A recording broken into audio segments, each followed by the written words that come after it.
I think it has to be said that if we want clean transportation around the country, you have to be able to charge all these vehicles somehow, right?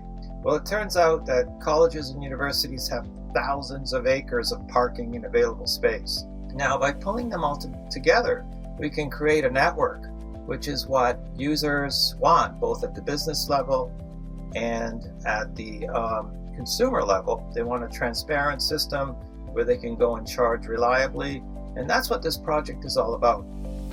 More electric vehicles on the road means quieter communities, cleaner air, and less reliance on fossil fuels. But space and budget constraints are slowing down the expansion of our EV charging infrastructure. What if we had the ideal testing ground to tackle those challenges head on? It turns out we do, right here in BC. At Simon Fraser University and other post-secondary campuses, a new model for mixed-use EV charging is taking shape. Thanks to support from the BC Net Zero Innovation Network's EV Charging Alliance Working Group, not only are real-world solutions being tested, but new revenue streams and scalable models are being uncovered to fast-track the EV transition. I'm Jeanette Jackson, CEO of Foresight Canada and your host of Cleantech Forward. Today, we'll meet the innovators rethinking how we charge electric vehicles and why shared charging infrastructure on university and college campuses might hold the key to scaling EV transportation across BC and beyond. That's all coming up in just a moment. Welcome to Cleantech Forward. This season, we're exploring the challenges, opportunities, and real-world solutions shaping the future of British Columbia's clean transportation. Join us as we talk to leaders and innovators working to accelerate BC's path to a net zero economy, one that benefits people, planet, and profits. From electric buses and tugboats to alternative fuels and shared infrastructure, buckle up for an electrifying ride into the future. Powered by Foresight Canada's BC Net Zero Innovation Network. At Foresight Canada, we help the world do more with less sustainably. The BC Net Zero Innovation Network is a first-of-its-kind ecosystem platform that accelerates the adoption of clean technologies throughout BC's top industries. Clean air, clean water, clean transportation. A net zero economy starts here. Today, I'm very excited. We've got Randy Zadra, who is our BC Net Zero Innovation Network Clean Transportation Advisor. I got all excited about this EV stuff about 15 years ago. I was at the MIT Media Lab at the time in Cambridge when we did a project called the Street Car. And it was one of the kind of forerunners of all the EV stuff. And I've also got with me David Agosti, who has been leading up parking and sustainable mobility services for Simon Fraser University. And I think for the listeners, what I'll add in there is, what that really means is I'm responsible for just about everything commuting related at all three of our campuses in Burnaby, Vancouver, and Surrey here in BC. Randy and David here are part of this working group model that started out as we need to make sure that we strategically convene decision makers who are really serious about innovation and sustainability. And we're seeing great momentum and success built from this working group model that Foresight facilitates and provides capacity for. Both of you seem very passionate about your work. I'd love to hear a little bit about your personal motivations for working in clean transportation. So from, let's say, from an economic perspective, the transportation sector, the automotive sector is massive. It's like one of the largest contributors to, GNP in Canada, talking about the macro level. So there's lots of opportunities to do lots of different things. As I said, my own personal experience has been from kind of, this is a cool thing, it's up and coming, and let's try and build something. That's what you do at MIT. So when we started discussing about charging, that was one of the cogs in the wheel, right? You can't just build electric vehicles. You have to have the charging infrastructure too to make it all work. And the interesting thing about this is that we still have a ways to go in Canada. And, Foresight had the vision to demonstrate that this is something that could be worked on. And, that's what we're doing. Yeah, so for me, I'd say, I prefer the term sustainable transportation over clean transportation. I'm at a university. We love our Venn diagrams. So, I like to say with sustainable transportation, there's an environmental component, which is your clean component. There's a financial component, which is pretty obvious, I would hope. And then there's a sociocultural component. And it's those sorts of different components of people commuting or driving or just engaging in transport for different reasons that really kind of interests me and really drives me in this area. Here at SFU, we often use the term personas, right? So what's the most sustainable form of transportation for someone who's coming here 9 to 5? What's the most sustainable form of transportation for a shift worker? What's the most sustainable form of transportation for a single parent who may have deadlines for childcare? And then there's just all the other after hours thing. I think later on I'll probably talk about how, a university is a city within a city. So what's the most sustainable way for someone who's coming to a university that has a hospital on campus? So it's all those different reasons for traveling and reasons for commuting, and how you can make each of those personas, each of those situations more sustainable and how they go about their daily lives. That's the part that drives me. That's what really interests me. With the EV Charging Alliance Working Group, Randy and David are exploring an innovative solution to address the challenges of our inadequate EV charging infrastructure. And since university and college campuses are like mini urban centers, they're the perfect testing ground. David, let's dig into a little bit about this, because I love how you talked about how a university is a city within a city, or a community within a city. And as of 2023, British Columbia has 25 publicly funded institutions. We've got universities, colleges, and other types of institutions, if you will. Why is mixed-use EV charging infrastructure such an opportunity for institutions like universities and colleges? We have dining on campus. We have transit on campus. So we can be that sort of micro level test bed, right? And so a municipality who might have multiple hospitals, multiple entertainment districts, multiple community centers can look to that university as we go ahead and we do these things. We bring on these forms of sustainable transportation and say, hey, okay, that was a test bed. That was, engaging that community. And now we can leverage that up to our municipality as a whole. And then maybe we can leverage that up to the region as a whole. And then maybe we can leverage that up to, the province as a whole. So I think that's a really important thing that universities have been able to do.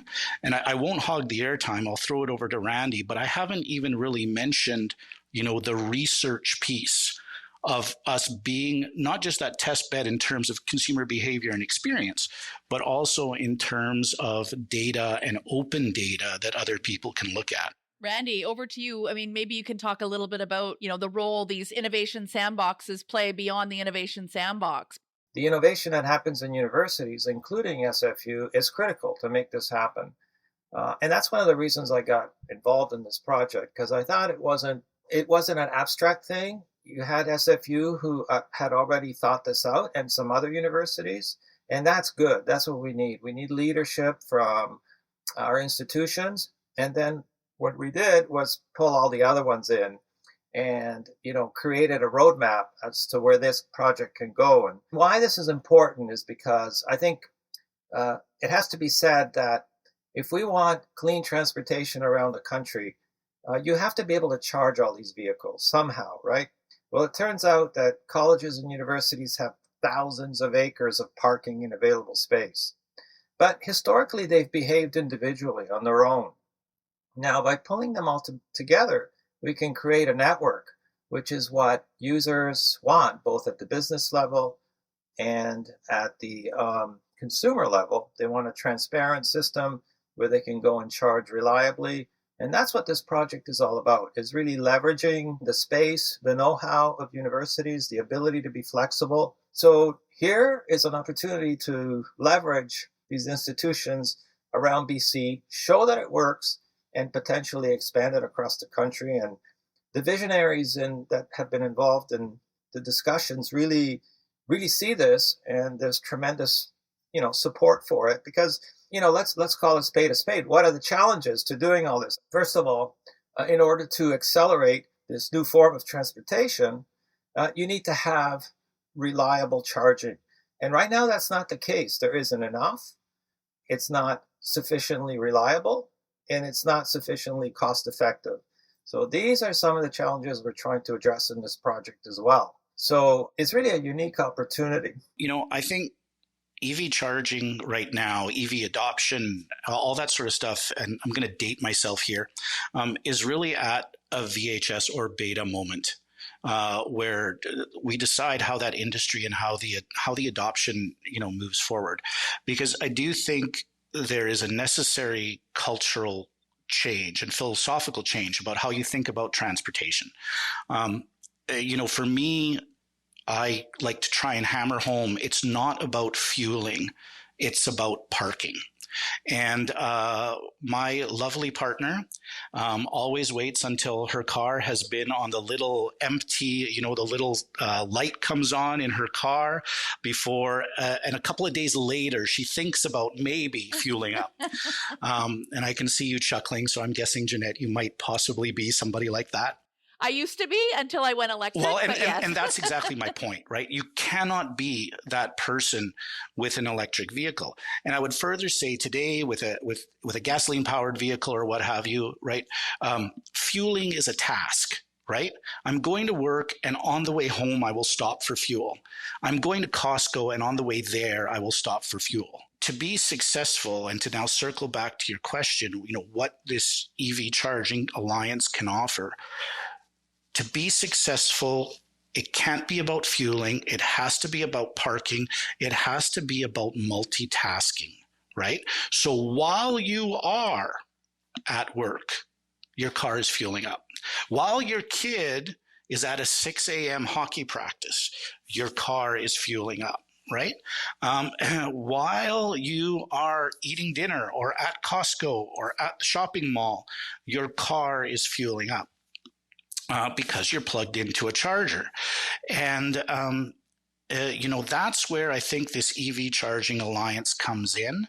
That's where we bring back in that a university or a college is a city within a city. People are coming here at different times of the day, on different days, for different reasons. And within all of those reasons, they can be plugged in and charging and fueling up. So I think that's really what this EV Charging Alliance brings. In the case of SFU's Burnaby campus, right across the street are, 10-year-old townhouses and apartments that are what are generally referred to as garage orphans, right? They don't have charging in the building, but they can just come across the street and charge at my facilities. So we're the same, but we're different. But in that difference, we can meet the needs of so many different stakeholder groups. Businesses that rely on vehicles to deliver goods are also stakeholders in this ecosystem. Transitioning to electric helps them save on fuel costs, but they also need access to convenient charging options to make it work.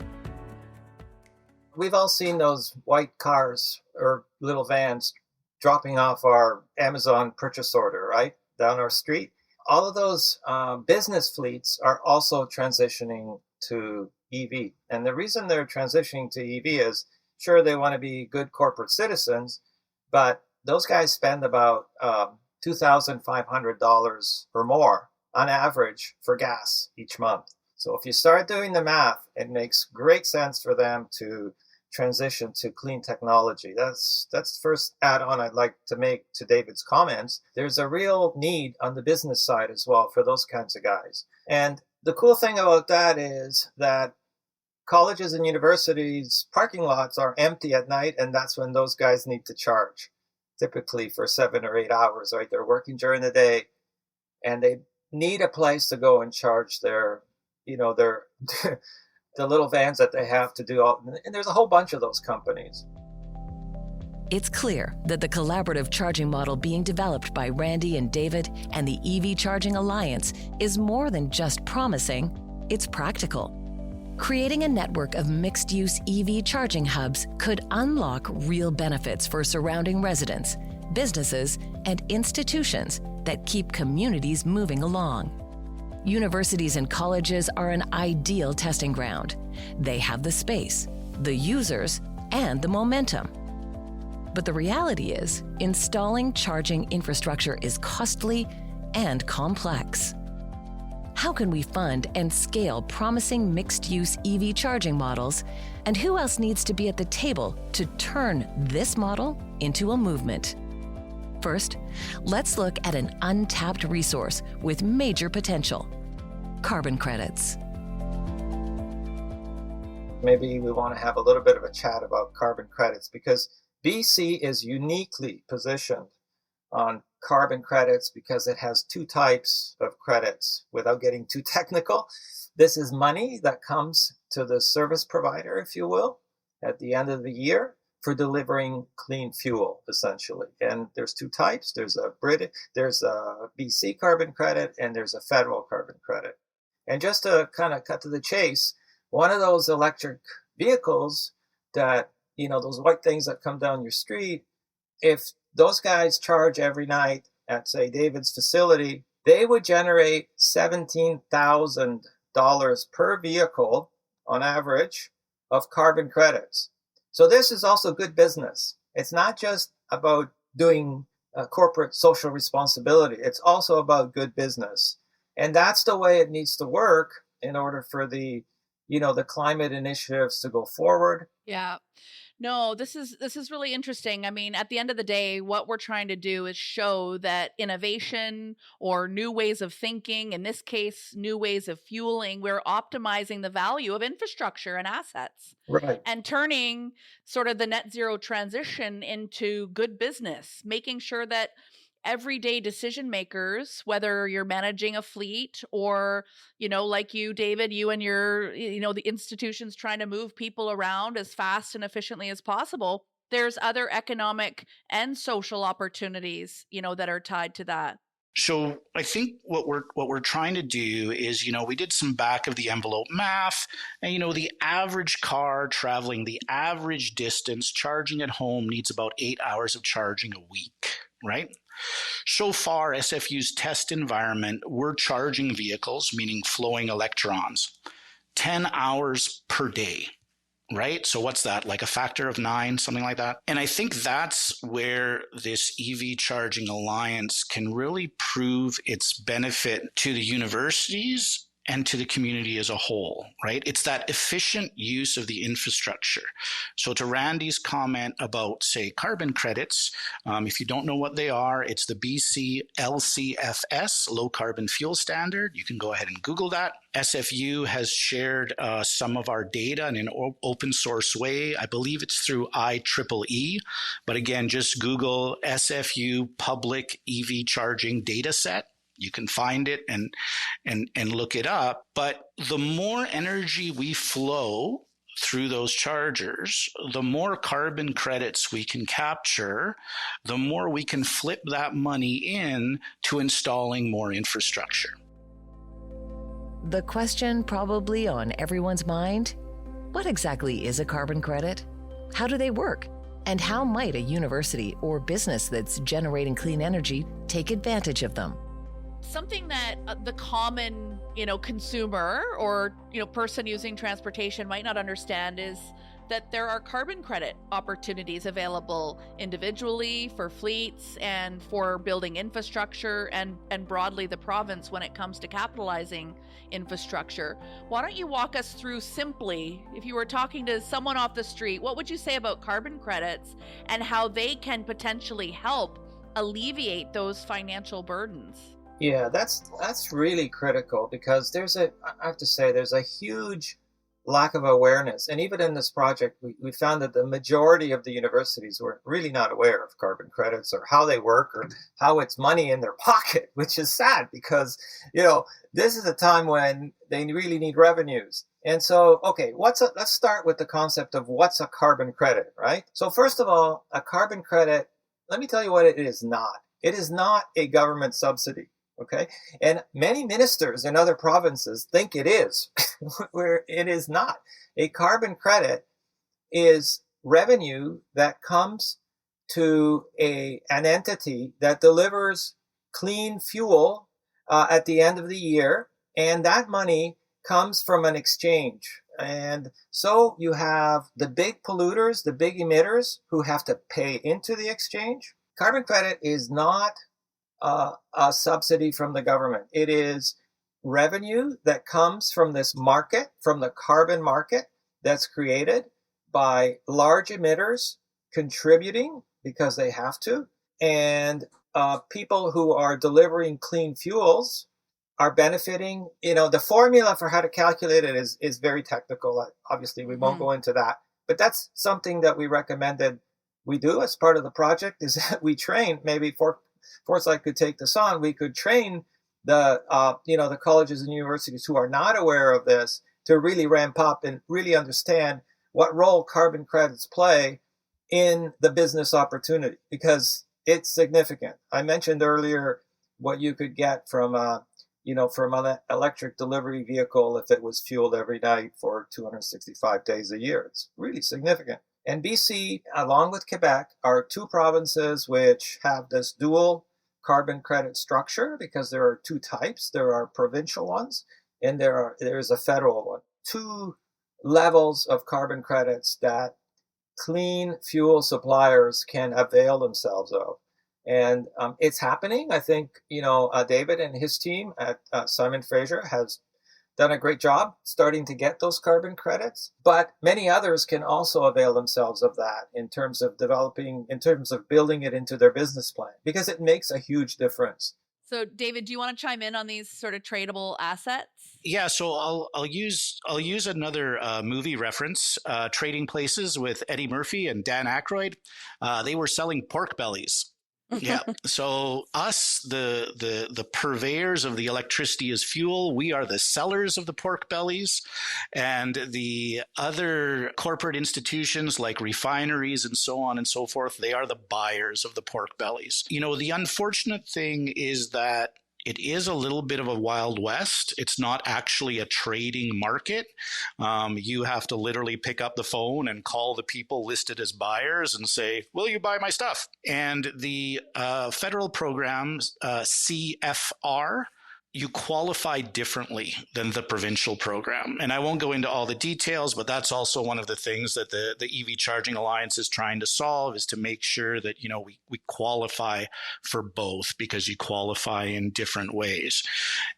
The last thing I would say is a lot of people have probably heard about challenges at the university level with funding and international students. Yes, absolutely, this is a revenue stream. But, over time, these carbon credits are probably going to go away, right? Over time, we're going to be in a completely clean fuel environment. So certainly from our perspective, the idea is to use these funds to reinvest. If we have 50 EV chargers on campus, we're going to collect that revenue and go to 100 and go to 150 and go to 200 and so on and so forth. So that's our grand master plan, is one of reinvestment. Carbon credits offer a clear financial incentive for expanding EV charging infrastructure on campus. And if those funds are reinvested in future charging facilities, even better. But carbon credits are just one piece of the puzzle. For the impact of this to scale, industry and government need to be a part of the solution. The good news, here in BC, momentum is building. With leaders like Randy and David at the table, the path to an electrified, more connected transportation system is becoming clearer and more achievable every day. We've talked a lot about BC as an ideal environment to take this sector to the next level. We've got policy, we've got Clean BC kind of commitments politically. We've got some funding that's, seeded some pilots and things like that. What we also know is that in British Columbia, we are one of the provinces that is influenced heavily by the two energy companies. We've got BC Hydro and Fortis, obviously, both of whom play a pretty significant role, but are also at the table for this project. So would love to hear from both of you, what role does BC Hydro play in enabling or expanding shared use EV charging infrastructure, and how is this project going to inform or excite some of their opportunities there? First of all, companies like BC Hydro, as you said, Jeanette, have been very supportive. They've funded this project, among other things. And I think there's a recognition in the company that they need to leverage partners to get to where they want to be. And that's a good vision to have, because not all utilities behave that way. I think in the case of BC Hydro, there's a real understanding that you can leverage other assets in the province. And that's what they're doing. And they're helping us to do that, even though they themselves are rolling out some charging infrastructure. They understand that complementary infrastructure is also needed. So that's the kind of strategic understanding that's needed. Bottom line is BC Hydro, Fortis, again, it's the cultural, the strategic understanding that they need to play a very important role in this sector. And in BC, they're very uniquely able to do that, unlike some other places in Canada. So I would say they're very strategic partners and assets in all of this. That's great. Yeah, we've noticed over the last couple of years with some of the new leadership and board members at BC Hydro, the opportunity to engage on innovation and new strategies for distributed energy infrastructure has really opened up. And I'm excited that this project ties to that philosophy and that culture development. Yeah, I've worked with some other very large utilities in other provinces, and it's a different kind of culture. And part of that is because of government policy, right? That it all starts with the policy that's outlined. Take Ontario, for instance. It's very clear that it's a little bit different there. So, the utilities behave differently. But as I said earlier, BC is very ideally positioned. Everybody's kind of marching in the same direction. So it's great to see. Yep, I love that. So, one of the things that we assess when we're working on programs is what problem are we solving? What are some of the barriers that you are working to overcome or are still to be overcome through this working group, and maybe some of your other initiatives that support this working group? Yeah, so that they're very similar problems that we have elsewhere when it comes to innovation, I believe. The first one being that in Canada, generally speaking, we're risk averse when it comes to doing something innovative, right? So how we mitigate that is by demonstrating that it's not as high as a risk as you think. And that's what this project is about. By working together, we can mitigate risk for the CFOs who will eventually have to take decisions on putting money on this project in each and every institution, okay? That's the number one thing. We need to demonstrate that we've thought this out, that it's not as risky as it could be. And the second thing is really creating a national market, creating a provincial market, creating a national market for this kind of thing. We've got to break down these barriers. We've got to get people working together to create a more scalable service at a lower cost. We want to really demonstrate that we can get rid of resistance to change, right? By showing that these projects can be a good business for the players involved, and that by working together, you can do more. You can do it more efficiently. You can do it better for the consumer and for the business side. I think this is where, foresight plays a critical role, because that's a huge missing piece right now. With the right coordination and collaboration catalyzed by these kinds of projects, we could move toward a true made-in-Canada solution that benefits local businesses and communities alike. Let me give you an example, okay? So this project is going to entail purchasing a lot of technology, software technology, hardware, chargers, okay? We have all that stuff in Canada. It's all disjointed. It's all over the place. And we can actually pull together, the kind of stuff that's being talked about in the news these days and build something that not only offers a service, but accelerates Canadian technology, and including software and hardware. All of these things that we need here are available in Canada.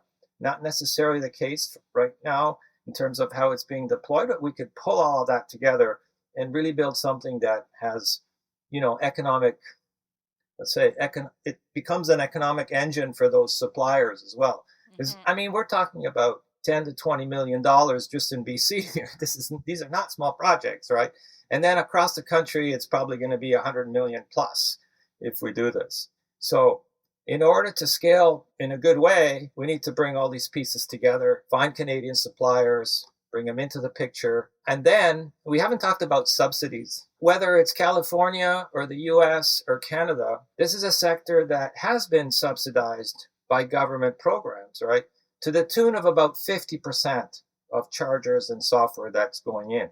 That will continue to be the case. Those programs will continue going. And so that's an important element as well. Both in BC, there's numerous programs available for providing public subsidies as well as the national level. And David has done an awesome job. We meet regularly with all the funders for this and kind of lining them up because they have a huge role to play as well. But I think one of the unique things about this project is that if we can scale it, that also becomes, an economic development project. It's not just a subsidy to put 2 chargers in the local library. So aggregating demand, creating a scaled up project has a number of other implications for economic development, which we haven't yet leveraged, frankly. And that's one of the unique things about this project. It's really amazing. That's why I got excited, actually, because it's, you can pull all that stuff together and, kind of meet multiple objectives at the same time. You can help Canadian companies who are providing technology. You can deliver a great service. You can make money for the colleges and universities. These are pretty unique aspects to any project. Like, it's not often that you get that kind of thing. Yeah, and I think that's because of the nature of the BC Net Zero Innovation Network. It's an ecosystem approach, to innovation or problem solving, if you will. It's really about deploying technology to get it at scale so that it's exportable, and it's exportable not just as a one-off company, but as a turnkey solution for other markets. And I think sometimes what we see is you've got a whole bunch of independent companies going after markets, and one solves this piece of the value chain and another solves this piece of the value chain, and they're not working together. Whereas projects like this give us the ability to consolidate all of that knowledge, that technology, into concrete packages that we can then market, to other places who are going to need this infrastructure once the models are proven. And by the way, it's extremely hard to export when you haven't done something at home. And so I applaud, SFU and the other partners in the working group for being really open and embracing that there might be a little bit of risk, and that's okay. Risk is good. We're going to learn along the way. It's not going to be perfect. We're going to find out which technologies make sense, which aren't going to be, applicable here. Do we need to create something new out of some of the gaps in the value chain for this entire project? So all these things, like you said, they're exciting. They're ambitious, but they make business sense while supporting our climate transition as well. Yeah, so I'll throw an ask into this, and it's this is sort of directed towards the funders. And I mean, if you look at a project like this, right, there are 6 or 7 major steps to the project, right? There's, say, a business analysis, a business case where you look at what your parking supply is, who the stakeholders you could service are, right? Then you're doing, an electrical engineering assessment or something along those lines. Then, you're doing the installation, you're getting the EV chargers, then there's a whole software piece, both customer facing and back end. Then there's a whole further contractual piece. Are you working with light duty fleets? Are you working with stratas? And then there's, I think the IP, the intellectual property portion of it, where you're developing manuals and playbooks so that, you can leverage this across other provinces, other campuses, that sort of thing. Right now, there's no funder that will allocate money to all of those 6 or 7 steps in the process. So we have to go to funder A for, say, the business case piece, funder B for say, the hardware piece, funder C. So, I mean, that's one of the challenges we're facing moving forward. And it's why we're trying to get and have succeeded, actually. I do have to give the funders, both the government agencies and the NGOs, credit for this. They have been really interested in sitting in the room and trying to figure this out. But, at the end of the day, some of that is politics and policy, and we'd really like to see that solved. The other thing is, there's a springboard to the whole made in Canada, developed in Canada piece, right? So right now we've just talked about those 6 pieces that I've mentioned, and there are people in Canada that do all of those things. But we're already blue skying other things we could do. So a simple example is right now it goes power supply, meaning from hydro to the EV charger to the car, right? You could go power supply to battery to EV charger to the car. And for hospitals and universities, could that eliminate the need for backup diesel generators? Could that mean that we're drawing power from the grid at low demand times? Because for organizations like hydro, it's not just how much power you need, but when you need it. So we have this plan and this concept now, but we're also fully realizing that there's an ability for researchers and entrepreneurs within Canada to take that to step 2 and to step 3 and to step 4. That's one of the things that really excites me as well is, we don't need to stop here. We can keep going. Thank you to Randy Zadra from the BC Net Zero Innovation Network and David Agosti from Simon Fraser University for joining me today, sharing their passion and showing us how collaboration and momentum are moving our communities forward sustainably. We have serious activators in the ecosystem ready to trial and deploy technology pathways that are not only a benefit to that community, but communities around the world. And not only that, it's a repeatable model that can be applied to many other sectors and situations. So I hope that everyone got a real taste on what we can do if we've got working groups in action. If I were to leave our listeners with a final aha moment for this episode, especially if you're someone with influence, funding, or passion to advance clean transportation, it's this. The technology exists, the models are working. Now it's about bringing the right collaborators to the table. When we connect innovators like Randy and David with the resources and support they need, when businesses, government, and community work together, we adopt real solutions and accelerate tangible impact. That's how we build a cleaner, more sustainable, and connected future for our children and for generations to come. Not someday, but right here, right now. Next time on Cleantech Forward. What if garbage trucks moved in silence? I'm walking here! What if buses didn't just transport passengers, but powered the grid? Join me as we explore the future of electrified municipal fleets and the BC innovators making it possible. Be sure to subscribe so you don't miss it. Cleantech Forward is fueled by Foresight Canada's BC Net Zero Innovation Network, powered by Pacific Economic Development Canada and the Government of British Columbia. Learn more about how BC is driving the future of clean transportation at foresightcac.com/British Columbia.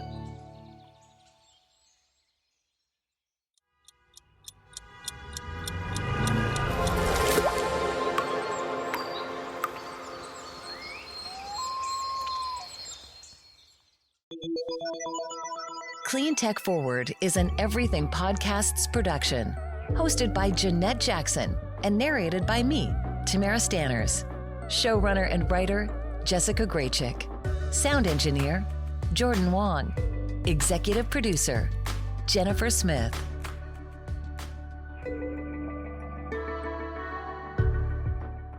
Another Everything Podcast production. Visit everythingpodcast.com, a division of Pattison Media. Subscribe wherever you get your podcast.